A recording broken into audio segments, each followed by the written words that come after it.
তোমরা যারা ক্লাস 11 অর্থাৎ একাদশ শ্রেণীর ছাত্রছাত্রী রয়েছো 2022 সালে ফাইনাল একাদশ শ্রেণীর পরীক্ষা দিতে চলেছো। আজকের ভিডিও তোমাদের জন্য অত্যন্ত গুরুত্বপূর্ণ হতে চলেছে। আজকের ভিডিওতে তোমাদের সংক্ষিপ্ত সিলেবাস অনুসারে বাংলার সম্পূর্ণ সাজেশন নিয়ে আলোচনা করব। ভিডিওটি প্রথম থেকে শেষ পর্যন্ত অত্যন্ত মনোযোগ দিয়ে দেখো। আশা করি আজকের ভিডিও থেকে অনেকটাই উপকৃত হবে। এখনই সাবস্ক্রাইব করে নাও বাংলা টিউটর ইউটিউব চ্যানেলকে। আমাদের দেওয়া নোটস, সাজেশনস এবং বিভিন্ন আলোচনামূলক ভিডিও নোটিফিকেশন সঠিক সময়ে পাওয়ার জন্য 2022 সালের ফাইনাল একাদশ শ্রেণীর পরীক্ষাকে সামনে রেখে বাংলার সম্পূর্ণ সাজেশন নিয়ে আলোচনা করার আগে তোমাদের উদ্দেশ্যে বলে রাখি, তোমরা যারা এখনও পর্যন্ত বাংলার সংক্ষিপ্ত সিলেবাস অর্থাৎ শর্ট সিলেবাস জানতে পারোনি, তোমরা অবশ্যই ভিডিওর ডিসক্রিপশন বক্সে ক্লিক করো, সেখানে লিঙ্ক দেওয়া রয়েছে, তোমরা একবার দেখে নাও। চলে আসি আজকের এই সাজেশন।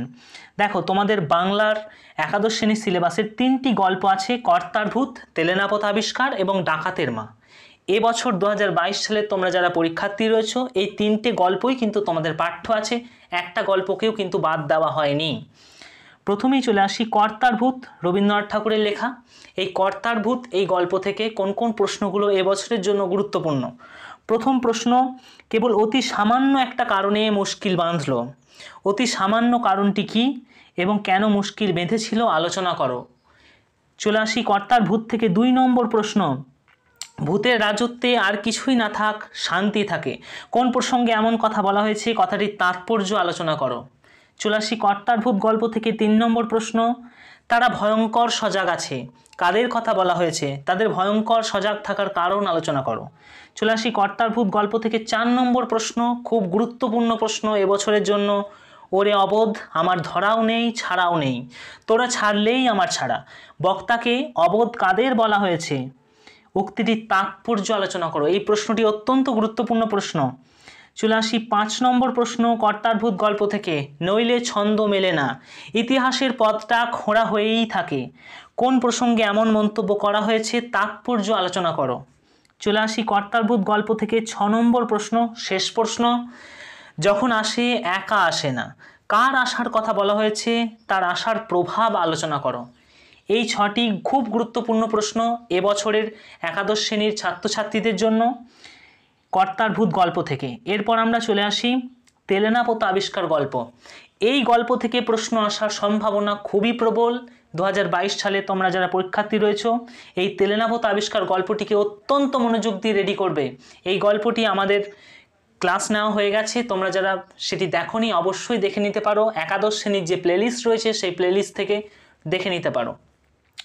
চলে আসি তেলেনাপোত আবিষ্কার গল্প থেকে কোন কোন প্রশ্নগুলো গুরুত্বপূর্ণ। বারবার আমি রিপিট করছি, এই গল্পটা কিন্তু এবছরের জন্য খুব গুরুত্বপূর্ণ। এবছর এখান থেকে প্রশ্ন আসার সম্ভাবনা প্রবল। প্রথম প্রশ্ন তেলেনাপোত আবিষ্কার গল্প থেকে, গরুর গাড়িতে যাওয়ার অভিনব অভিজ্ঞতার বর্ণনা করো। এই প্রশ্নটাকেই ঘুরিয়ে দিতে পারে, আমি অথবাগুলোকেও একদম তুলে ধরেছি। কেমনভাবে ঘুরিয়ে দিতে পারে এই প্রশ্নটাকে দেখো, মনে হবে বোবা জঙ্গল থেকে কে যেন অমানসিক এক কান্না নিংড়ে নিংড়ে বার করছে। কোন ঘটনা প্রসঙ্গে এমন মন্তব্য করা হয়েছে, ঘটনাটির বর্ণনা করো। এই প্রশ্নটাকে আরও একরকম করে ঘুরিয়ে দিতে পারে, মনে হবে জীবন্ত পৃথিবী ছাড়িয়ে অতীতের কোনো কুজ্জটিকাচ্ছন্ন স্মৃতিলোকে এসে পৌঁছেছেন। কোন ঘটনার সূত্রে বক্তার এরকম মনে হয়েছে, ঘটনাটির বিবরণ দাও। এই এত রকমভাবে এই প্রশ্ন, একই প্রশ্ন উত্তরটা একই হবে, ঘুরিয়ে দিতে পারে। চলে আসি আমরা তেলেনাপোত আবিষ্কার গল্প থেকে 2 নম্বর প্রশ্ন, মাছ ধরার সময় পুকুর ঘাটের ঘটনার বর্ণনা দাও। প্রশ্নটাকে ঘুরিয়ে দিতে পারে, পুকুর ঘাটের নির্জনতা আর ভঙ্গ হবে না, তারপর কিভাবে পুকুর ঘাটে নির্জনতা ভঙ্গ হয়েছিল আলোচনা করো। চলে আসি তেলেনাপোত আবিষ্কার গল্প থেকে 3 নম্বর প্রশ্ন, তাহলে হঠাৎ একদিন তেলেনাপোতা আপনিও আবিষ্কার করতে পারেন, কিভাবে তেলেনাপোত আবিষ্কার করা সম্ভব আলোচনা করো। চলে আসি আমরা 4 নম্বর প্রশ্ন তেলেনাপোত আবিষ্কার গল্প থেকে, আমার কথা নড়চড় হবে না, বক্তাকে সে কাকে কি কথা দিয়েছিল, কিভাবে সেই কথার নড়চড় হয়েছিল আলোচনা করো। চলে আসি আমরা তেলেনাপোত আবিষ্কার গল্প থেকে 5 নম্বর প্রশ্ন, তেলেনাপোত আবিষ্কার গল্প অবলম্বনে যামিনী চরিত্রটি আলোচনা করো। অত্যন্ত গুরুত্বপূর্ণ প্রশ্ন। এই প্রশ্নটাকেই ঘুরিয়ে এরকমভাবে দিতে পারে, এই জনহীন ঘুমের দেশে সত্যই ওরকম মেয়ে কোথাও আছে, আপনি বিশ্বাস করতে পারবেন না। কোন মেয়ের কথা বলা হয়েছে, তার চারিত্রিক বৈশিষ্ট্য আলোচনা করো। অর্থাৎ প্রশ্নগুলোর আমি অল্টারনেটগুলোও তুলে ধরেছি। তোমরা এইভাবেই যখন প্রশ্নের উত্তর রেডি করবে, তোমরা প্রশ্নটাকে এইভাবেই তৈরি করবে, যাতে করে তোমাদেরকে বিভ্রান্ত যেন না হতে হয়। চলে আসি শেষ প্রশ্ন, তেলেনাপোত আবিষ্কার গল্প থেকে। তেলেনাপোত আবিষ্কার গল্পটি বাস্তব এবং রোমান্টিকতার মিশ্রণে তৈরি একটি গল্প, আলোচনা করো। প্রশ্নটাকে ঘুরিয়ে দিতে পারে, তেলেনাপোত আবিষ্কার গল্পের বাস্তবতা এবং রোমান্টিকতা আলোচনা করো। এই তেলেনাপোত আবিষ্কার গল্প থেকে অনেকগুলি নোটস অর্থাৎ উত্তর কিন্তু অলরেডি দিয়ে দেওয়া হয়েছে, তোমরা একাদশ শ্রেণীর প্লেলিস্ট থেকে দেখে নিতে পারো। এরপর চলে আসি তোমাদের যে গল্প রয়েছে একাদশ শ্রেণীর ডাকাতের মা, সতীনাথ ভাদুড়ির লেখা, খুবই ভালো গল্প। এই গল্পটাও কিন্তু এবছরের জন্য গুরুত্বপূর্ণ, কিন্তু সবচেয়ে গুরুত্বপূর্ণ তেলেনাপোত আবিষ্কার গল্পটি। চলে আসি প্রথম প্রশ্ন, ডাকাতের মা গল্প থেকে। এইবার সৌখীর মা ভেঙে পড়ল, কেন, কখন এবং কিভাবে ভেঙে পড়ল আলোচনা করো। চলে আসি ডাকাতের মা গল্প থেকে 2 নম্বর প্রশ্ন, দারোগা দেখে বুড়ির বুক কেঁপে ওঠে, বুড়িকে তার বুক কেঁপে ওঠার কারণ আলোচনা করো। চলে আসি ডাকাতের মা গল্প থেকে 3 নম্বর প্রশ্ন, খুব গুরুত্বপূর্ণ প্রশ্ন, ছেলের নামে কলঙ্ক এনেছে সে, কার কথা বলা হয়েছে, কলঙ্কটি কি তা আলোচনা করো।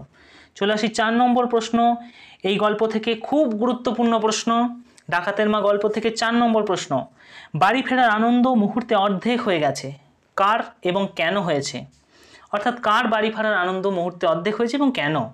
এই প্রশ্নটাকে ঘুরিয়ে দিতে পারে, ছেলের চোখে চাউনি ঘরের দেওয়াল পর্যন্ত কি যেন খুঁজছে, কার ছেলে, এই চাহনি দিয়ে সে কি খুঁজছে আলোচনা করো। প্রশ্নটা ঘুরিয়ে দিতে পারে, এদের কাউকে দেখছি না, বক্তাকে কাদের কথা বলা হয়েছে, তাদের দেখা সে পায়নি কেন। প্রশ্নগুলোর অল্টারনেটগুলো খুব ভালো করে তোমরা তৈরি করবে।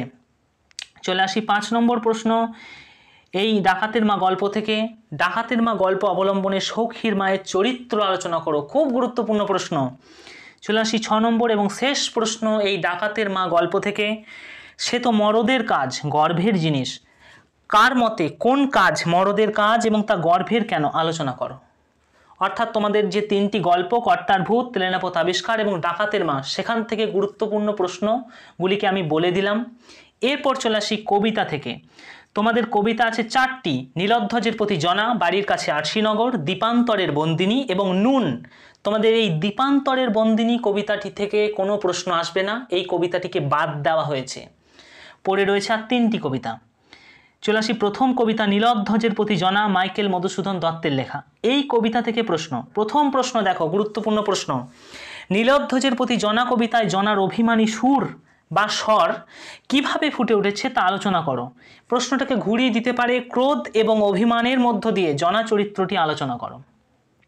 এই প্রশ্নটার উত্তর কিন্তু আমি দিয়ে দিয়েছি। চলে আসি পরের 2 নম্বর প্রশ্ন, নীলধ্বজের প্রতি জনা এই কবিতা থেকে। কিন্তু বৃথা এ গঞ্জনা, বক্তাকে গঞ্জনাটি কি তা বৃথা কেন আলোচনা করো, খুব গুরুত্বপূর্ণ প্রশ্ন। চলে আসি 3 নম্বর প্রশ্ন, নীলধ্বজের প্রতি জনা কবিতা থেকে।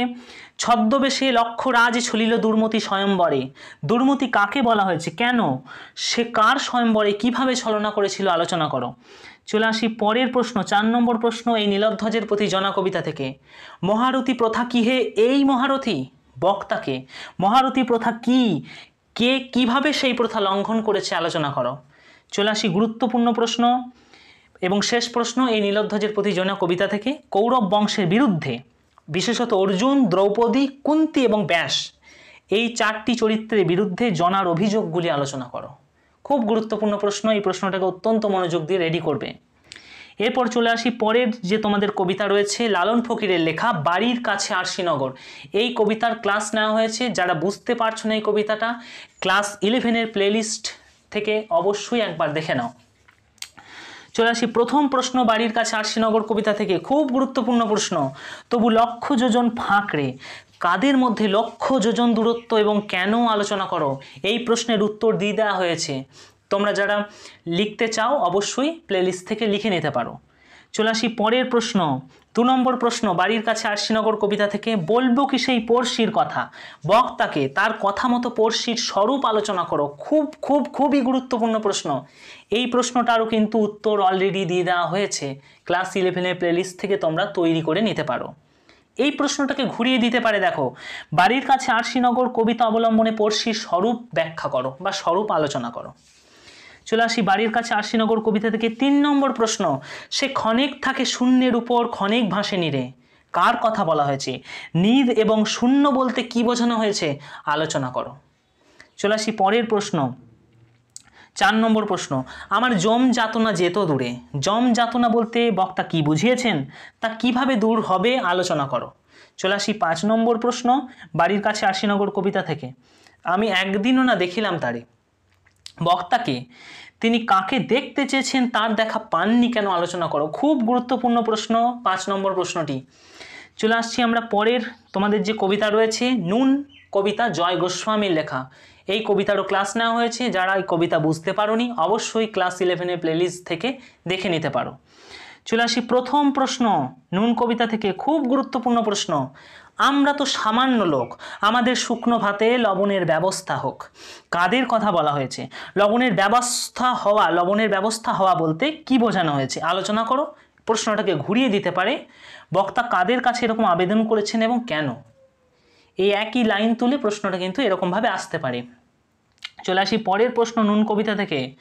সে অনেক পরের কথা, কথাটি কি, তা পরের কথা কেন আলোচনা করো। চলে আসি 3 নম্বর প্রশ্ন নুন কবিতা থেকে। নুন কবিতায় নিম্নবিত্ত মানুষের জীবনযাত্রার ছবি কিভাবে ফুটে উঠেছে আলোচনা করো। এই প্রশ্নটার উত্তর কিন্তু দিয়ে দেওয়া হয়েছে, তোমরা যারা লিখতে চাও অবশ্যই প্লেলিস্ট থেকে লিখে নিতে পারো। প্রশ্নটাকে চেঞ্জ করে বা ঘুরিয়ে দিতে পারে, জয় গোস্বামী রচিত নুন কবিতায় শ্রমজীবী বঞ্চিত মানুষের জীবন যন্ত্রণা কিভাবে প্রকাশিত হয়েছে তা সংক্ষেপে লেখো। চলে আসি 4 নম্বর প্রশ্ন এই নুন কবিতা থেকে। ফুল কি হবেই তাতে? ফুল কিসের প্রতীক? কোথায় ফুল হওয়ার কথা বলা হয়েছে, সেই ফুল না হওয়ার কারণ আলোচনা। এই 4টি গুরুত্বপূর্ণ প্রশ্ন তোমরা দেখে রাখবে এই নুন কবিতা থেকে। এরপর চলে আসি প্রবন্ধ। দেখো তোমাদের প্রবন্ধ একাদশ শ্রেণীর সিলেবাসে রয়েছে 2টি প্রবন্ধ রয়েছে। একটি হচ্ছে তোমাদের সুয়েজখালে হাঙর শিকার, যেটি স্বামী বিবেকানন্দের লেখা, এবং আরেকটি রয়েছে গালিলিও, যেটি সত্যেন্দ্রনাথ বসুর লেখা। তোমাদের এই গালিলিও এই প্রবন্ধটি আছে, সুয়েজখালে হাঙর শিকার এই প্রবন্ধটি বাদ গেছে, এখান থেকে কোনো প্রকার কোনো প্রশ্ন আসবে না। সুতরাং আমি এই গালিলিও এই প্রবন্ধ থেকেই প্রশ্ন তোমাদের বলে দিচ্ছি। দেখো এই প্রবন্ধ থেকে প্রথম প্রশ্ন রেডি করবে, গালিলিওর ছাত্র জীবন সম্পর্কে আলোচনা করো বা ছাত্র জীবন সম্পর্কে লেখো। 2 নম্বর প্রশ্ন যেটা দেখো, খ্রিস্টান ক্যাথলিক যাজকদের সাথে গ্যালিলিওর সংঘাত কিভাবে ঘটেছিল তা বর্ণনা করো। চলে আসি 3 নম্বর প্রশ্ন গ্যালিলিও থেকে, খুব গুরুত্বপূর্ণ প্রশ্ন।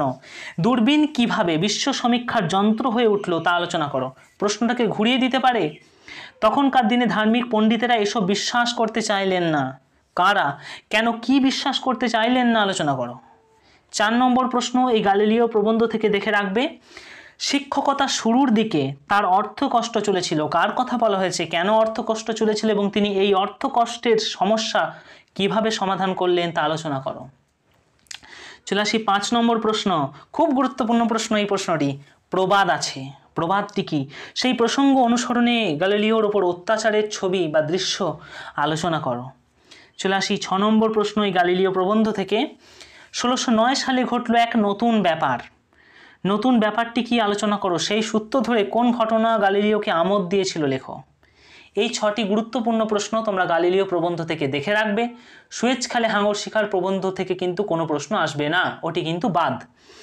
এরপর চলে আসি নাটক। তোমাদের পূর্ণাঙ্গ সহায়ক গ্রন্থ হিসেবে নাটক রয়েছে গুরু, রবীন্দ্রনাথ ঠাকুরের লেখা অত্যন্ত গুরুত্বপূর্ণ নাটক। এই গুরু নাটকের ক্লাস কিন্তু নেওয়া হয়েছে, তোমরা যারা দেখোনি অবশ্যই ক্লাস 11-এর যে প্লেলিস্ট সেখান থেকে একবার দেখে নিতে পারো। এই গুরু নাটকটা অনেক বড় নাটক, এখান থেকে কিন্তু অনেক প্রশ্ন হবে, প্রচুর প্রশ্ন, প্রত্যেক লাইনে লাইনে প্রশ্ন হবে, কিন্তু প্রশ্ন খুঁজে পাওয়া কিন্তু খুব সমস্যা হবে। যারা গুরু নাটকটার টেক্সট ভিত্তিক পড়াশোনা কিন্তু করবে না, তারা কিন্তু সমস্যায় পড়বে। আমি বলবো অবশ্যই তোমরা এই নাটকটিকে ভালো করে পড়ে নেবে। চলে আসি প্রথম প্রশ্ন গুরু নাটক থেকে, যেটা খুব গুরুত্বপূর্ণ। গুরু নাটকে গানের প্রাসঙ্গিকতা আলোচনা করো। এই প্রশ্নটার উত্তর কিন্তু আমি অলরেডি দিয়ে দিয়েছি, এই চ্যানেলেই রয়েছে, তোমরা ক্লাস 11-এর প্লেলিস্ট থেকে দেখে নাও। চলে আসি 2 নম্বর প্রশ্ন, প্রাণকে প্রাণ দিয়ে জাগিয়ে দিয়ে যাও বা বাঁচিয়ে দিয়ে যাও, এই অংশটা একটু চেঞ্জ করবে, জাগিয়ে দিয়ে যাও।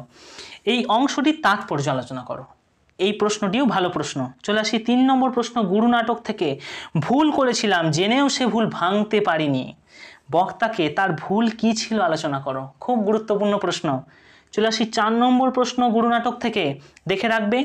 ওরা ওদের দেবতাকে কাঁদাচ্ছে, বক্তাকে, ওদের দেবতা কাকে বলা হয়েছে, তাকে কাঁদানোর তাৎপর্য আলোচনা করো। চলে আসি 5 নম্বর প্রশ্ন গুরু নাটক থেকে, ভয়ানক পুণ্য, পুণ্যটি কি, তা ভয়ানক কেন, আলোচনা করো। চলে আসি 6 নম্বর প্রশ্ন গুরু নাটক থেকে, অচলায়তনে তাকে কোথাও ধরবে না, তাকে ধরবে না, কাকে ধরবে না এবং কেন ধরবে না, আলোচনা করো। প্রশ্নটি খুব গুরুত্বপূর্ণ প্রশ্ন। চলে আসি 7 নম্বর প্রশ্ন, এই গুরু নাটক থেকে অচলায়তন নাটকের সব থেকে গুরুত্বপূর্ণ চরিত্র পঞ্চক চরিত্র, এই চরিত্রটি আলোচনা করো। এই প্রশ্নটার কিন্তু উত্তর আমি দিয়ে দিয়েছি, এই পঞ্চক চরিত্রের উত্তর আমি দিয়েছি। তোমরা যারা লিখে নিতে চাও অবশ্যই ক্লাস 11-এর যে প্লেলিস্ট সেখান থেকে দেখে নাও। চলে আসি 8 নম্বর প্রশ্ন, ও আজ যেখানে দাঁড়িয়ে আছে সেখানে তোমাদের তলোয়ার পৌঁছাবে না, কার কথা বলা হয়েছে, কোথায় দাঁড়িয়ে থাকার কথা বলা হয়েছে, কাদের তলোয়ার পৌঁছাবে না এবং কেন, খুব গুরুত্বপূর্ণ প্রশ্ন। চলে আসি 9 নম্বর প্রশ্ন, শেষ প্রশ্ন, আমারই তো গুরুর দরকার বেশি, আমার যে কিছুই শেখা হয়নি, বক্তাকে কেন সে এমন কথা বলেছে, উক্ত কথাটির তাৎপর্য আলোচনা করো। খুব গুরুত্বপূর্ণ প্রশ্ন এই শেষের প্রশ্নটি। এরপর আমরা চলে আসি তোমাদের সাহিত্য ও সংস্কৃতি ইতিহাস যে অংশ রয়েছে সেখান থেকে, সাহিত্য সংস্কৃতি ইতিহাস যে অংশ রয়েছে সেখান থেকে বলে রাখি, তোমাদের যে লৌকিক সাহিত্যের নানা দিক অর্থাৎ 5ম অধ্যায়, তোমাদের আরেকটি পৃথক বই দেওয়া হয়, সেই বইয়ের অংশ বাঙালির শিল্প সাহিত্য সংস্কৃতির ইতিহাস, এখান থেকে লৌকিক সাহিত্যের নানা দিক 5ম অধ্যায়, এটি কিন্তু বাদ, অর্থাৎ লৌকিক সাহিত্যের নানা দিক থেকে কোনো প্রকার কোনো প্রশ্ন আসবে না, বাকিটা কিন্তু প্রশ্ন আসবে। চলে আসছি সাহিত্যের ইতিহাস এবং সংস্কৃত, তোমাদের যে রয়েছে শিল্প সাহিত্য সংস্কৃতি ইতিহাস, সেখান থেকে তোমাদের প্রথম প্রশ্ন যেটা গুরুত্বপূর্ণ, মধ্যযুগের বাংলা সাহিত্যে বিদ্যাপতি কিংবা চণ্ডীদাসের কৃতিত্ব আলোচনা করো। এই দুটো কিন্তু পৃথক প্রশ্ন, এই দুটো প্রশ্নকেই তোমরা তৈরি করবে, চণ্ডীদাসের অবদান এবং বিদ্যাপতির অবদান। চলে আসি পরের, মধ্যযুগের বাংলা সাহিত্যে রামায়ণ অনুবাদক কৃত্তিবাস ওঝার কৃতিত্ব আলোচনা করো। এই প্রশ্নের উত্তর কিন্তু অলরেডি প্রোভাইড করে দেওয়া হয়েছে, তোমরা যারা এই প্রশ্নটির উত্তর পেতে চাও অবশ্যই প্লেলিস্টে ক্লিক করে দেখে নাও। চলে আসি 3 নম্বর প্রশ্ন, এই শিল্প সাহিত্য সংস্কৃতি ইতিহাস থেকে খুব গুরুত্বপূর্ণ প্রশ্ন, বাংলা সাহিত্যের প্রথম নিদর্শন কোনটি, সেই গ্রন্থের সাহিত্যমূল্য কিংবা সমাজচিত্র। দুটো প্রশ্ন কিন্তু আলাদা হবে, এই দুটো প্রশ্নকে তোমরা দেখে রাখবে, অর্থাৎ চর্যাপদের সমাজচিত্র, চর্যাপদের সাহিত্যমূল্য। এই প্রশ্নের উত্তর কিন্তু দিয়ে দেওয়া হয়েছে অলরেডি, তোমরা ক্লাস 11-এর প্লেলিস্ট থেকে দেখে নাও। চলে আসি 4 নম্বর প্রশ্ন, বাংলা সমাজ সাহিত্যে মহাপ্রভু শ্রী চৈতন্যদেবের প্রভাব আলোচনা করো। খুব গুরুত্বপূর্ণ প্রশ্ন। চলে আসি 5 নম্বর প্রশ্ন, মঙ্গল কাব্য কাকে বলে, মনসা মঙ্গল কাব্যের কবি হিসাবে বিজয়গুপ্তের কৃতিত্ব আলোচনা করো। চলে আসি 6 নম্বর প্রশ্ন, বাংলা কাব্য সাহিত্যে রবীন্দ্রনাথ ঠাকুর অর্থাৎ বাংলা কবিতার জগতে রবীন্দ্রনাথ ঠাকুরের অবদান, জীবনানন্দ দাশের অবদান, নজরুল ইসলামের অবদান আলোচনা করো। 3টে কিন্তু পৃথক প্রশ্ন। এরপর দেখো, বাংলা উপন্যাসের জগতে রবীন্দ্রনাথ ঠাকুরের অবদান, শ্রী বঙ্কিমচন্দ্র চট্টোপাধ্যায়ের অবদান এবং বিভূতিভূষণ বন্দ্যোপাধ্যায়ের অবদান, এই প্রশ্নগুলো কিন্তু দেখবে। এই হয়ে গেল তোমাদের শিল্প সাহিত্য সংস্কৃতি ইতিহাস থেকে। বারবার বলছি 5ম অধ্যায় লৌকিক সাহিত্যের ইতিহাস, ওই ছড়া ধাঁধা প্রবাদ এইগুলো কিন্তু বাদ। এরপর তোমাদের যে ভাষা অংশ রয়েছে, যে পৃথক বই দেওয়া হয় সেই পৃথক বইয়েই দেখবে রয়েছে ভাষা অংশ। এই ভাষা অংশ থেকে কোন কোন প্রশ্নগুলো তোমরা দেখবে, গুরুত্বপূর্ণ প্রশ্ন দেখবে, মিশ্র বা অবর্গীভূত ভাষা কি, এই ভাষার বৈশিষ্ট্য আলোচনা করো। 2 নম্বর দেখবে, ভারত 4 ভাষা বংশের দেশ, আলোচনা করো। এই প্রশ্নের উত্তর কিন্তু দিয়ে দেওয়া হয়েছে, তোমরা দেখে নিতে পারো। কৃত্রিম ভাষা কি, এই ভাষার বৈশিষ্ট্য আলোচনা করো। 4 নম্বর দেখবে, বাংলা ভাষা উদ্ভবের ইতিহাস আলোচনা করো। এবং 5 নম্বর দেখবে, সাধু ও চলিত ভাষা কি, সাধু ও চলিত ভাষার পার্থক্য আলোচনা করো। এই হয়ে গেল তোমাদের 2022, তোমরা যারা ছাত্রছাত্রী রয়েছে তাদের জন্য একাদশ শ্রেণীর বাংলার সম্পূর্ণ সাজেশন সংক্ষিপ্ত সিলেবাস অনুসারে। ভিডিওটি ভালো লাগলে অবশ্যই লাইক করো, বন্ধুদের মধ্যে প্রচুর শেয়ার করো। তোমরা যারা নতুন, চ্যানেলটিকে অবশ্যই সাবস্ক্রাইব করে নাও এই ধরনের আরও ভিডিও পাওয়ার জন্য।